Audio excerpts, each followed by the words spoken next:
Hello guys, welcome back to my channel. हम आ गए हैं एक नया वीडियो लेकर के जिसमें हम नीट में अपने स्कोर को बूस्ट करने के लिए कुछ क्वेश्चन प्रैक्टिस करेंगे। और हमारा इसमें टारगेट है कि हम 175 या 170 तो कम से कम लाएंगे ही लाएंगे। तो वीडियो में आगे बढ़ने से पहले चैनल को लाइक, सब्सक्राइब एंड फॉलो ज़रूर करें। ये हम अपने वीडियो में आगे बढ़ते हैं और देखते हैं कि हमारा पहला नंबर का क्वेश्चन क्या है। A body of mass 80 gram is moving with a constant velocity of 4 centimetre per second on a horizontal friction rate table. The net force on the body in times is. पहला option दिया हुआ है 0, दूसरा है 39200, third is 7। तो चलिए second number के question पर आ जाते हैं। देखिए यहाँ पे डायग्राम में दिखाया हुआ है कि the pulley and string show in the figure are smooth and negligible mass for the system to remain in equilibrium. The angle should be. Theta यहाँ पे पूछ रहा है, आप ध्यान से क्वेश्चन करिए और ऑप्शन भी इसके देख लीजिए और सही आंसर कमेंट में जरूर कीजिएगा। और ऐसे ही क्वेश्चन को और पाने के लिए हमारे चैनल को लाइक, सब्सक्राइब जरूर करिए। चलिए थर्ड नंबर के क्वेश्चन पर आते हैं और देखते हैं हमारा थर्ड नंबर का क्वेश्चन क्या है।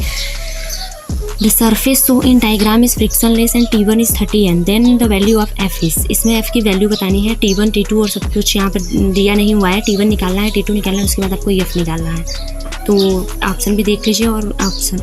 नेक्स्ट क्वेश्चन की ओर आगे बढ़ते हैं। What with the acceleration of the block if they are set free to move. यहाँ पे acceleration due to gravity g है और इस डायग्राम को अच्छे से देखिए। 5 ग्राम, 10 ग्राम, 5 ग्राम दिया हुआ है और अच्छे से इसका क्वेश्चन को सॉल्व कीजिए और इसका आंसर कमेंट में ज़रूर दीजिए। अगर आप चाहते हैं कि मैं इन सब क्वेश्चन के सोल्यूशन को कराऊं आपके साथ तो प्लीज़ कमेंट में कम से कम 20 कमेंट जरूर कीजिए, तब मैं आपको इन क्वेश्चन को सॉल्व भी करा दूंगी। इन द डायग्राम, यहाँ पे डायग्राम दिया हुआ है और नेक्स्ट क्वेश्चन में। और देखिए यहाँ पे पूछ रहा है A B on the ceiling is. A B के लिए पूछ रहा है तो आप यहाँ पे supporting rope A B on the ceiling is. Question की ओर आगे बढ़ते हैं। देखिए consider the system as show in the figure. The pulley and the string are light and all the surface are frictionless. The tension in the string is. यहाँ पे tension पूछ रहा है। मैं सारे डायग्राम बेस क्वेश्चन इसलिए करा रही हूँ क्योंकि ये सेम ऐसे ही क्वेश्चन नीट में आते हैं। तो आप सब इन क्वेश्चन को ध्यान से देखिएगा और इनकी कमेंट जरूर कीजिएगा। और नेक्स्ट क्वेश्चन आ गया है हमारा कि T1, T2 इसमें दिया हुआ है और इसमें connected to the each other and threads are placed on the table as show in the figure. The ratio is.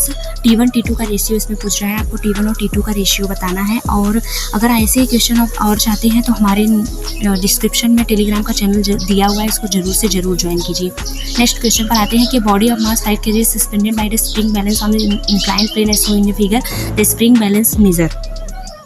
यहाँ स्प्रिंग के बैलेंस को मेजर करने के लिए बोल रहा है कि आप लोग इन क्वेश्चन को अच्छे से कीजिए और कमेंट में जरूर कीजिए। और अगर आप कमेंट करेंगे तो हम इनका सोल्यूशन जरूर से जरूर करवाएंगे आपके साथ ही लाइव। और horizontal force of 20 newton Allen के मॉड्यूल कैसे है और क्वेश्चन करने के लिए हमारे चैनल को ज्वाइन और सब्सक्राइब जरूर कीजिएगा। इस हॉरिजॉन्टल फोर्स ऑफ 20 न्यूटन ये दिया हुआ है क्वेश्चन, आप इसे अच्छे से सॉल्व कीजिए और कमेंट में आंसर जरूर कीजिए। आज के वीडियो के हम लास्ट क्वेश्चन पर आ गए हैं कि the system show in the figure is in equilibrium. The maximum value of W work का पूछ रहा है। So that the maximum value of static friction force on 100 kg body is 346 Newton है। Will be क्या होगा। तो wait इसके लिए पूछ रहा है W का। आप इन सभी क्वेश्चन के आंसर यहाँ पे दिए हुए हैं और अगर आप चाहते हैं कि मैं इन सभी क्वेश्चन को सॉल्व कराऊँ तो प्लीज़ आप कमेंट जरूर कीजिएगा। दोस्तों फाइनली आज हमने अपना सारा क्वेश्चन अच्छे से कर लिया है और अगर आप चाहते हैं कि सोल्यूशन मैं कराऊं इन सभी क्वेश्चन का तो आप कमेंट जरूर कीजिए, लाइक जरूर कीजिए, सब्सक्राइब जरूर से जरूर कीजिए और हमारे टेलीग्राम चैनल को जरूर ज्वाइन कीजिए। वहाँ पर और सारे मॉड्यूल टेस्ट सीरीज़ अवेलेबल हैं जिससे आप एम्स को टारगेट कर सकते हैं और एम्स आराम से आप ले सकते हैं, वो भी डेली का। So thank you watching for my channel.